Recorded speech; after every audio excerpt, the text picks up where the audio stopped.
Thank you. So I'm actually going to talk about PHP exploits, but the most important part is it's binary exploits. And those are remote binary exploits. So this is pretty hard to do in PHP, so that's why it's pretty interesting, I hope. And I will illustrate with like 1 0 day, maybe 2 if we have time, but probably only 1. So a little bit about our company. We are a French offensive security company. We do a lot of stuff. We have 2 technical blogs. First one is more about kernel and system. The other one is more about web exploitation. It's ambionix.io/blog. Well, PHP and I have been fiddling with PHP for most of my life. I found quite a few RCEs on many like well-known CMSs. Drupal, Magento, Symfony, Laravel, stuff like this. But I've also done binary exploitation. And why would you do binary exploitation on PHP? Well, if there is no vulnerability, at some point you have to look into the core and try and find vulnerabilities there. And there's also another use that is sandbox escapes. So sandbox escape basically allows you to access to the process running PHP. So you're not running PHP anymore. You're running like machine instructions. And you have access to the main process memory. So what can you do with this? Well, generally, the worker that runs PHP is going to be connected to a main process that will run as root. And so if you can find a bug that allows you to access to the worker process and then a bug that allows you to talk to the main process and get some kind of memory corruption, you might be able to get local root exploits, such as the one that I found like 3 years ago on Apache, and another one that is basically the same on PHP FPM that allows you as well to get roots. I am also the maintainer of PHP GGC, which is basically YSO serial but for PHP bugs. First, a little bit of introduction for the bugs that you can find in PHP. As you all know, PHP security is pretty approximative. Like this is actually true. I will let you figure out why it's a hash and a float, and it's true. There are a lot of bugs also that you can find in the PHP bug tracker, and some of them are still unpatched for like 10 years. The reason is they don't really care if the bug is exploitable only locally. What they care about are remotely exploitable bugs. So obviously we get a lot of sandbox escape bugs. But we have also almost 0 remote binary exploit bugs. So we will try and figure out why and what we can look at in the PHP's code to find bugs that you can exploit remotely. So what kind of bugs can you find in PHP? Well, PHP is a weakly typed scripting language. So every time they use something, they have to type check it. So check the type of the variable and then ref count it as well. If something is used at 2 places in PHP, you have to have a ref count at 2. Otherwise, you might delete it when it's still being used. So you might have type confusion bugs, use after free bugs, and it's pretty easy to exploit locally because you're just writing PHP code, right? So it's basically the same as a JavaScript render bug. You just write JavaScript and you get you can set up for your bug. So for instance, do some kind of heap message, heap layout. Then you can trigger your bug. So for instance, create an object and then trigger the buggy method on this object. And then you can use the bug. That is, for instance, use the fact that the heap is corrupted to, I don't know, get some kind of read primitive or write primitive, and then you could get code execution from this. But this is all doable because you are writing PHP code. Remotely, you are not writing PHP code. You're just using code from someone else. So obviously it gets pretty much harder. There's one very difficult thing with this is that for each request, PHP will create a brand new heap, allocate your input, so get, post, cookies, stuff like this, and then they will run the code that you want to run, and then it will discard the heap entirely. So that means that if you get some kind of bugs, like for instance, used after free, if you don't exploit it in the same request, it's going to be gone forever. So you have to exploit everything in one request. So that's pretty hard. There's also the idea that we are pretty limited in size because HTTPDs won't allow you to send like gigabytes of data usually. And you also have limited types. You cannot send integers, you cannot send floats, you can only send basically strings and arrays. There's also, obviously, since it's a binary bug, you have to beat ASLR and PIE, sorry. And there's only one thing going for us. It is that crashes are pretty much okay. As I said, generally PHP, you're going to have a main process that runs as root and workers. If a worker was crashing, PHP would just respawn it. And this way, you wouldn't really care if you crash the process when you are exploiting. Also, that means that if you get the ASLR randomization or the PIE randomization from one worker, you're going to have it for the other workers as well. So to illustrate a little bit, if you have a remote exploit, generally you're going to interact like tons of times with the server. You might set up the memory first, then get some kind of leak, then use this leak to set up the memory again, use another bug to trigger a memory corruption, and then use this memory corruption. In PHP, one request, get a shell. That's it. So to me, it comes down to picking the right targets. You're not going to try and look for any kind of function. You want a function that's going to be used, a function where you can control some parameter usually, and you're going to find a function also that after you've triggered the bug, you can use the bug. So, okay, I got memory corruption. What can I do with it in the same request? So usually the best function for this is unserialize, which is PHP's deserialization function. It allows you to interact with PHP several times in one request. For instance, here I have an array of 2 elements, and in this array I have an object which contains an attribute. It could contain like 50 attributes, and then there is another element that is string.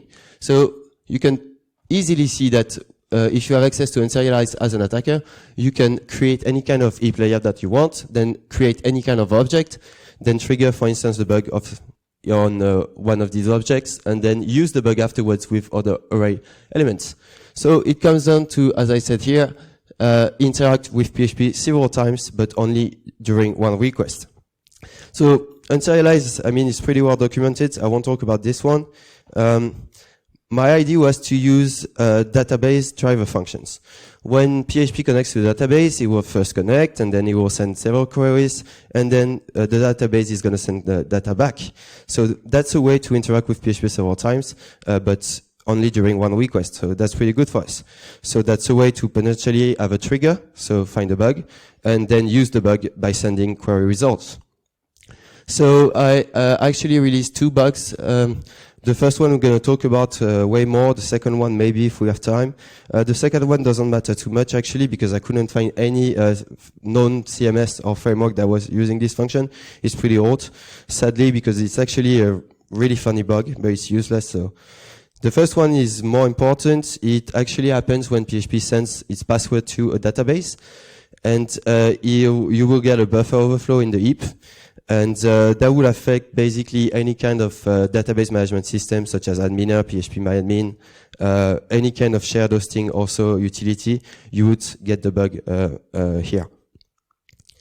So before we talk about the bugs, I'm going to have to explain a little bit how it works in PHP's internals. So don't worry, it's going to be really simple. We're going to talk about like only what we need. And actually, PHP is not that hard of an interpreter to understand. The allocator is really easy. So it's going to be, I think, a breeze for you to understand. So obviously, when you create a PHP variable, you have to store it as a C variable. It is done using a zval structure. So Laluca talked a bit about it, but a zval is simply a type. So any PHP type is possible: array, string, object, any kind of simple type as well, ints, for instance. And then there is another structure that actually defines the type. So for strings, you're going to have a then string, array, then array, etc., etc. Well, usually when PHP is going to use a variable, it's going to always verify the type before. Otherwise, you might send a wrong type, and PHP is going to use it instead, and you might get a bug. So it uses, it verifies the type, and then it dereferences the internal object, and then uses the corresponding structure. We don't really care about zvals. We're going to care about then string and then arrays. That's the only 2 things that we can send, so that's pretty good for us. We cannot create objects by sending remote requests. That would be too easy. So we are only going to talk about these 2. what you have to keep in mind is that these two are generally going to be allocated on the heap, which we're going to talk about later. But the Z-vars are not allocated on the heap, so we don't really care about them. So first, Zen string. So this is actually not really a structure, but a header. I will explain why. So the first thing that you get in this structure is the GC, which contains the ref count and some flags. Then you're going to have a hash value. We don't really care about this one. Then the length of the string. So if a string has a length of 100, it's going to be stored 100. And immediately after, you have the buffer of the string. So it's not a pointer to a buffer. It's the buffer straight up. So when PHP allocates a string, well, I'm going to go here. When PHP allocates a string, it will just allocate enough size for these three, plus the size for the buffer, and then a final null byte, right? So it's not a pointer to some other buffer somewhere else in memory, it's just straight up the buffer. So obviously, as an attacker, what we care about is exploiting the length. If we can change the length of a string artificially, well, that means that PHP is going to think that the string has a different length that it really has. So if we can make PHP think that a string is huge, when PHP displays the string, is going to actually display things that come after the string in memory. So you might get a memory leak. The other thing that we care about is an array to store PHP arrays. So it's basically the same as a Python dict, or basically a hash map. We don't really care about the structure too much, it's pretty complex, but what we care about is the GC, which is the same as in the Zen string. First element is a GC. Then there's the pointer to key value tuples, we don't really care. And then there's this pdestructor. It is a function pointer, so a C function pointer, and it is called every time you remove an element from an array. So here, I have an array with 3 elements. If I unset the first one, it's going to call pdestructor on this zval that contains 1. Obviously, as an attacker, if we can control this, well, that means that when an array gets destruct, pdestructor is going to be called. And if we can control this, we can basically do a stack pivot or just execute any kind of function. So we control PC, so we might get code execution from this. So now you have enough information to understand a local PHP exploit. It's very simple. You use a bug to change the size of a Zen string. This way, the string is way bigger than it should be. Then you simply use PHP standard array notation on the string to read or write memory. So you get basically read-write over the whole heap using one bug. So it's pretty nice. And from this, you can create lots of Zen arrays. So you just spam the creation of arrays. And so in the memory, you're going to be able to see a pdestructor. From the pdestructor, you can find the program's base address, so PIE is useless, and then you can replace it with any kind of function you want and get code execution from this. Then if you want to execute pdestructor, you just have to unset the array or unset an element in the array, and you get code execution. Super easy, but it's for local exploits. There's actually better ways to do this now, but that's like the simplest example on what you can do with a local bug, so I chose to explain this one instead. So to understand remote exploits, however, we have to talk about the heap. So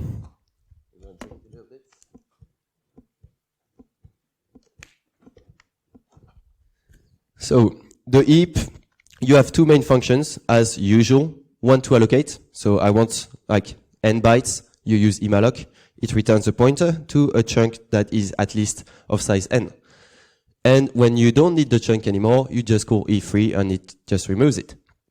So how is it done in PHP? Well, generally you're going to have a heap of 2 megabytes split in pages of OX 1000, so 4096 in decimal, and that gives you like 512 pages on the heap. The first page, it contains heap metadata, so you can't really use it, but the rest is used for storage. And in a page, you can find chunks of the same size. A chunk is a fixed size memory region, so a fixed size buffer, and it could be of size 8, 16, 24, etc., up until 3072. When you want to allocate more than 3072 bytes, the buffer is going to be directly stored on contiguous pages. So how does the allocation or deallocation work? It's very, very easy. For each chunk of some size, you have a linked list that contains the chunks that are free. So for instance, we have bin 0 that contains chunks of size 8, bin 1 for chunks of size 16, etc., up until 3072. What happens when we call E3? So we have a pointer that we don't need anymore. So how is PHP going to put it in the right bin? Well, it will just find out which page the pointer is in, then deduce the chunk size from the heap metadata. It will read the heap metadata and see what is the chunk size for this page. Then it will just add the pointer at the head of the corresponding bin. When we do immalloc, PHP is going to do the opposite. For instance, if we need 14 bytes, it's going to pick a bin. So the bin is going to be bin 1 because it's 16 bytes. It's going to then take the first element from the bin and return it, right? Fairly easy. Evidently, if there are no elements in the bin, PHP has to do something else. PHP has to find a page that is not used. So it will use the heap metadata to find the page that is still not used. And it will create new free chunks in the page and add them to the bin. So to illustrate a little bit, on the left we have the heap with the pages. And let's say, for instance, page 10 contains chunks of size 0x100. And we have this bin originally. Chunks of size 0x100 are stored in bin 9. So if we have this bin originally and we free an element, it's going to be put at the beginning of the bin, right? And if we allocate elements, they're going to be taken from the first elements of the list, so from the head. That's it. That's how PHP works. So now you have enough to understand the bug and how we can exploit it. So what is mysqlnd first? mysqlnd is PHP's client driver. So this is the code that is going to use to connect to the MySQL database and run queries. It's not using any native MySQL stuff. They all coded it by themselves, like it's been done by PHP devs. So evidently it's pretty horrible, and like there were so many bugs. I tried to fuzz it, and it was like permanently crashing. I couldn't reach anything useful. So I was trying to patch the code to reach something useful, but I couldn't. So I was like, fuck it, I'm gonna audit the code. And that's what I did. So the bug is simple. When you connect to a database with a clear text password, when you connect to a database, the database can tell you it wants you to authenticate with some method or some other, and it might ask you to authenticate with a clear text password. So the idea is that PHP has to send the packet with a header, which is mysqlnd header, and the password, right? The thing is, PHP only allocates enough size for the password. So the mnd immalloc here is simply immalloc. They try to allocate the size of the password, but they actually need the size of the password plus this, but they don't. So when they do the memcopy afterwards, the memcopy is going to overflow of 4 bytes out of the buffer. So to exploit this, you need to find a way to make PHP connect to some kind of database that you control, a fake database. The fake database is going to ask for PHP for the clear text password, and then you send like a huge string here, and it will trigger the bug. So the target for today is going to be adminer. It's basically the same as PHP myadmin. It's a way to manage your databases. Generally, the thing is, like some kind of sysadmin wants to use adminer because he wants to check his database. So he uploads it like on the main on the webroot, and then he forgets about it. So what you have to do when you do some kind of pen test on PHP, just add /adminer.php and you might find one, and you might be able to exploit this bug afterwards. So this is the perfect target for us because we can force PHP into connecting to a server that we control with the username that we want and obviously the password that we want. When we are connected afterwards, adminer is able to run requests to import database stuff or export database stuff. So it's a perfect target for us. So now what can we do with the bug? So we need an allocation that is bigger than one page because otherwise PHP won't allocate our buffer. But then afterwards we can overflow of 4 bytes. So we get a 4 bytes overflow onto the next PHP page. So generally what you want to do is overwrite structures that are already existing, but 4 bytes in Zen string or Zen array is useless because this is only the ref count. You could exploit this, but it's really hard. So my idea was to simply overwrite the next pointer of a free chunk. If a chunk is free, that means that it is in a bin, so a free list, and so that means that it points to another chunk. So there is a pointer here that you can partially overwrite with 4 bytes. So when you get to do this, then you can change the linked list of a bin. So that means that you can make the bin point somewhere else. If you can do this, that means that when you allocate, you can make PHP allocate somewhere else. And obviously that means trouble for PHP because you wouldn't be able normally to do this. So how do we allocate? Well, simply, since we are connecting to a server that we control, we can just send arbitrary query results. And so we send results that have the same size as the chunks in the bin, and that allows us to allocate. Afterwards, it's basically going to be the same as before. You try and find a way to corrupt the length of a Zen string, and from this, you might get code execution. As we'll see, it's a little bit harder, but not too hard. So the thing is, we can trigger a bug. It's simply by using adminer, and it will immediately connect to the database and send the password, and so we get the buffer overflow. And then we can use the bug because we can send arbitrary query results and allocate whatever we want. The thing is, we don't have like the heap setup. We don't have the heap layout that we need to exploit. So how do we get the heap layout that we need? Only using data that comes before, so that means HTTP input. Well, usually it can be done pretty easily. As you all know, you can send strings to PHP, like using the query string or post data, but you can also send arrays. So you have arbitrary Zen string or Zen array creation before the script runs. But there's also one thing that is very, very useful. It is that you can actually free some value before it's being used. To do so, you send a key twice. And when the second key comes in, it's going to free the first value here. So that means that you can, before the script runs, allocate anything on the heap and then free anything on the heap. Not anything, but basically anything. So generally, that means that you can do any kind of heap layout that you want. So that's a perfect setup before we trigger our bug. Quick example for you to understand the rest. If we want to create 100 chunks of size OX100 and we want to free one in the middle. So how do we do this?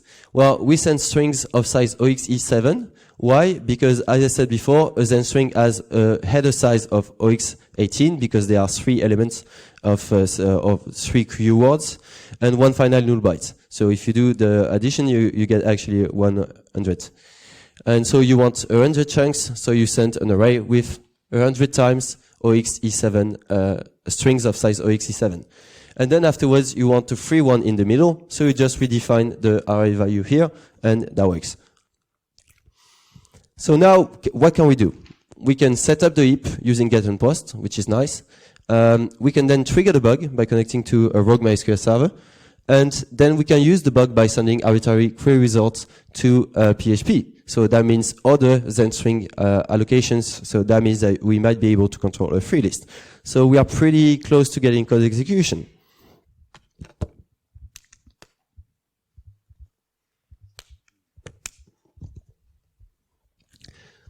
There's one thing though, we don't know the ASLR, we don't know PIE, so we could maybe overwrite some pointer, but we don't even know where we are pointing. There's a randomization in the addresses. So the first thing that we are going to do is do a heap setup that works well for us. So the idea is that we are going to have 2 empty pages here. These pages are going to receive afterwards the buffer in which we will have the overflow. So the buffer will overflow into the red zone here. And the red zone contains 3 chunks. That's exactly what we wanted because we want to overflow this, a pointer to a next chunk. In addition to this, we want a huge region, which is 1 megabyte in size. The idea is that we want to override this with overflow and make it point here. This way, we then can control completely the free list and get some kind of like region where we can do whatever we want, basically. The problem with this is that, as I said before, ASLR. So this is completely random. So how do we know that we are indeed pointing here? Well, since huge is actually, well, huge, we don't really care about the lower bytes. What we care about first are those. By controlling those, we can ensure that we are pointing here. So it's only 4,096 possibilities, so that's brute forceable, right? But there's one thing, how do we know that the pointer that we corrupted is actually pointing here? Well, to do this, we can try every address twice. The first time, we fill this region with zeros. If we manage to override the pointer and make it point here, we have this free list. Okay? So an address that we changed pointing to null. So that's a valid free list because null means no more elements. So when we allocate strings afterwards, PHP will not crash. If we actually fill the region with FFFFFF, well, the free list is going to look like this, and that means PHP will crash. So we test each address twice, once with zeros here, once with FF here. And this way we can have a different behavior with the same address. So that means that we are indeed pointing at the right position. Well, that's only like 1.5 bytes, so we need a few more to beat ASLR. There's nibbles 4 and 5, which are on the right here, on the address. And to find them out, we can simply apply dichotomy. So on the top, we put zeros, on the bottom, FF, and we just do the exploit again. Does it crash? If it crashes, it's on the bottom. If it doesn't, it's on the top. You repeat this, and at some point, you are very certain of where you point in this memory region. So that's really good. There's one more byte though, which is byte 5. Since we have an overflow of 4 bytes, we can't modify byte 5. Luckily, since we are pointing to a memory region that we control, we can fake a pointer here and only have 256 possibilities to try and determine the last byte of ASLR. So we do this until we get no crash, and at some point we have beaten ASLR completely, and we control some free lists. So this is basically ideal exploit conditions, because now what we need to do is simply create a free list that has 2 chunks that overlap. Once we have this, we allocate the chunk on the bottom, and then we allocate the chunk on the top. Since the chunk on the top is bigger than where it should, it's going to overflow into this chunk. And this way, you're going to be able to change the length of this string.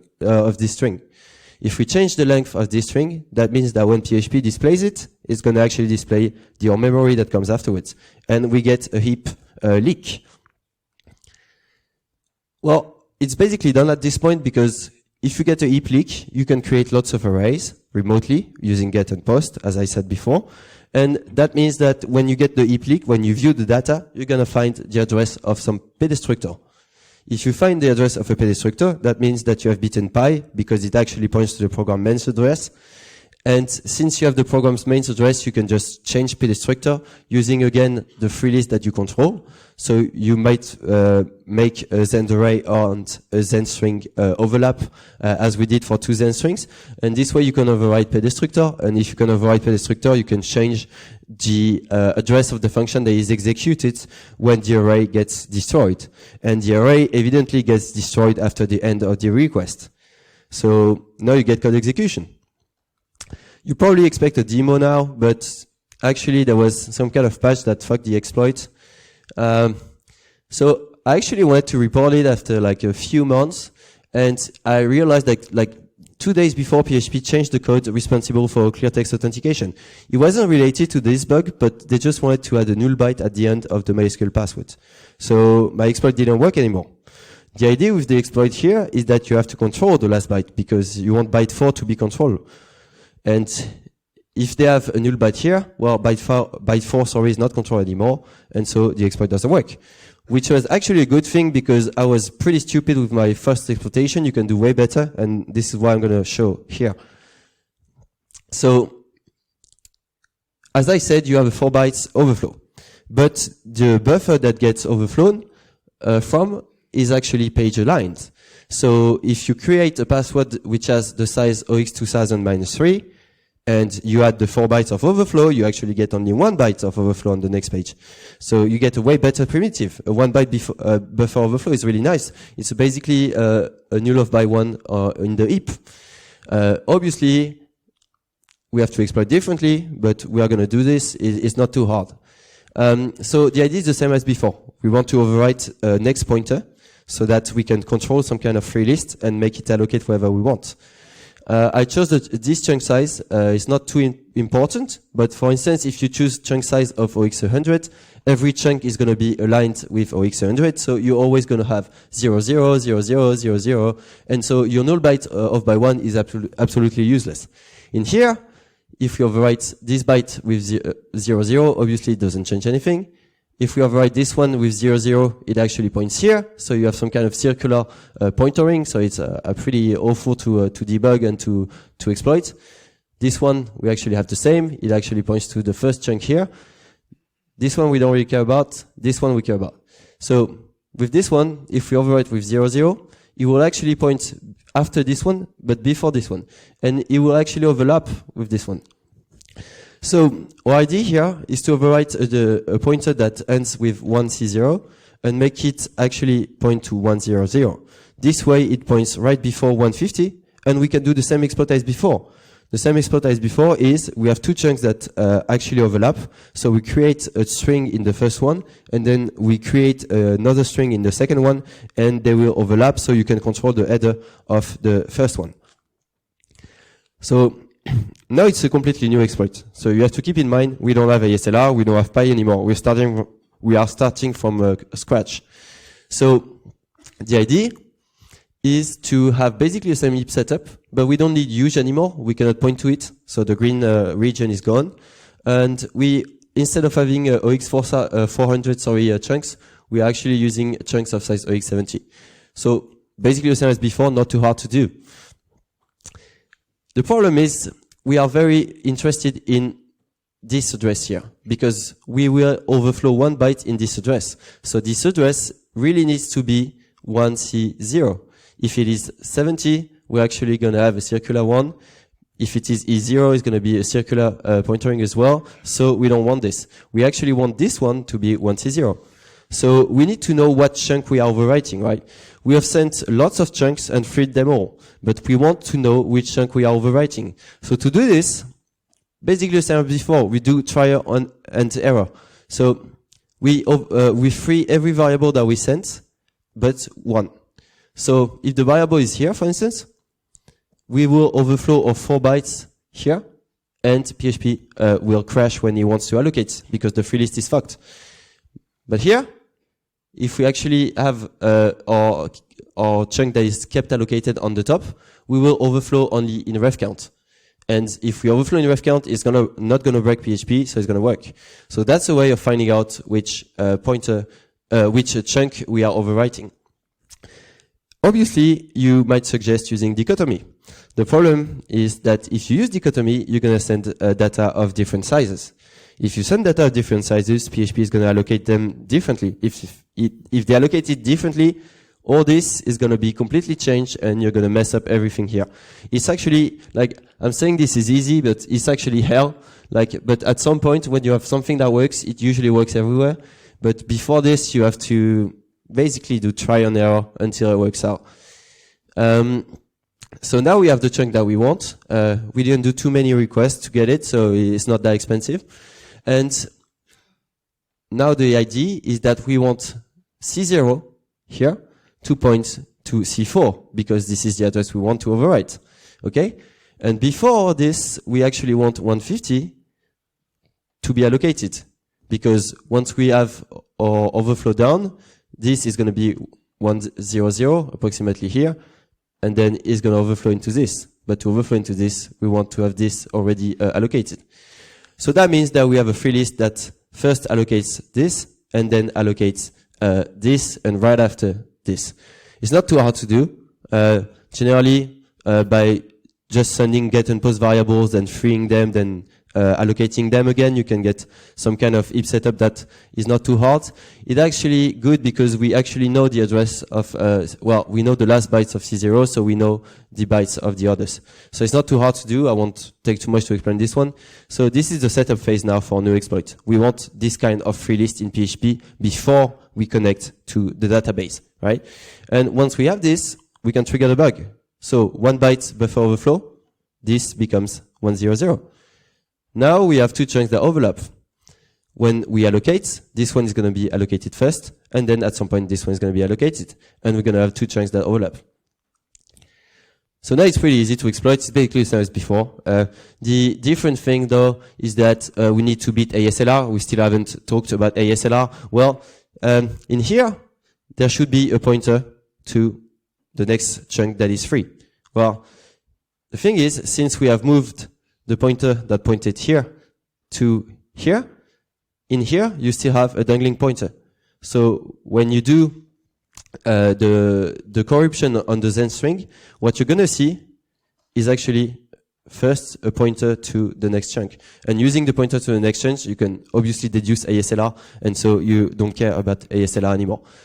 So then, basically the same as before, we allocate, we get a fake Zen string, then we get a fake Zen array, and we get the address of the main program using destructor, which is always going to point to the main program.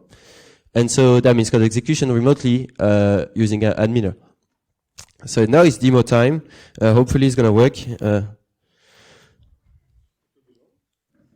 Sorry? 10 seconds?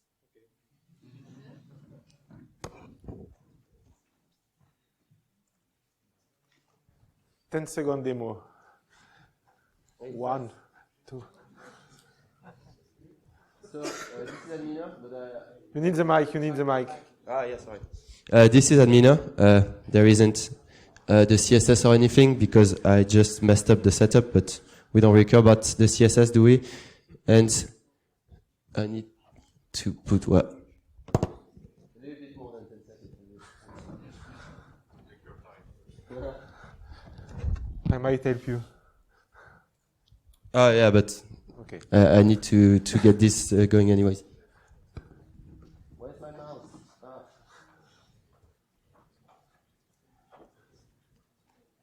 So, there's adminer, there's an exploit. The exploit is going to put adminer, very simple. So it looks for a chunk, the chunk that we are overwriting. Then it will leak memory, get the address of an array, and then you will get code execution. And to prove this, I created a file here on the webhook, but I could do basically anything I have access to the process memory. Yeah.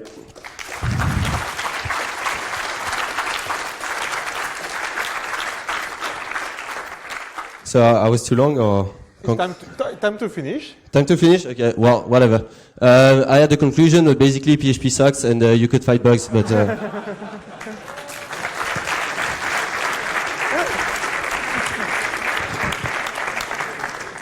Okay, we have time for one question.